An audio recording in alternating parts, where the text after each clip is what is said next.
Evelyn Lizardo, nakapuyod sa Suba, University. Ako edad kay 23 years.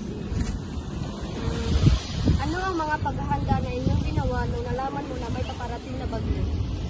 Medyo na akong pangbuhat, pagkitaw na ko na may bagyo na umaabot.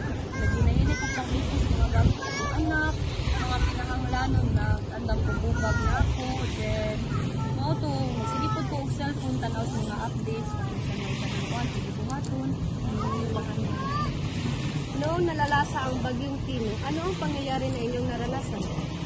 pag bagyong Tino nagkuha na start na landfall ang bagyong Tino, super may nakuha na kusubang hangin, dakubang baha, kay sa mo ibagitan mang good kay taas siya, din mo malibawaan kung kuan ba kusubang ulan kay nasalipdan mong good siya sa mga dagubad ko nga ng kahoy.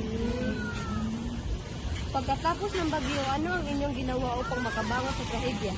So, pag uli na mo gikan sa among kuan, kita, pagkatapos mas balay dapin sa dagat, ang limpyo mi, kay hugaw kay stanan, ang amuang balay, puno sa lapo, katag-katag ang iba na mong gamit na nabilin, mauto para makahakot namin sa iba na mong gamit, amuang gilimpyohan, yun namin naman. Mayroon bang tulong na naibigay sa inyo ang gobyerno para sa inyong pagsisimula? Naapo, ditagaan yung bugas, kape, dilata, kubig, mga kuan, isa nga, yun ang kumulan. Essential good ba?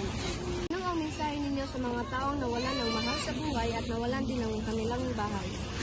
Ako ay yung mensahe niyo, kay kita mo yung tanan, nabaguhan, ang ako na doon maswerte kay nawato na lang din nato, o pag-iling niya kung pang mag-angko, kay mga hindi may tabo, mga may nakasuot, hindi kayo mabuhat.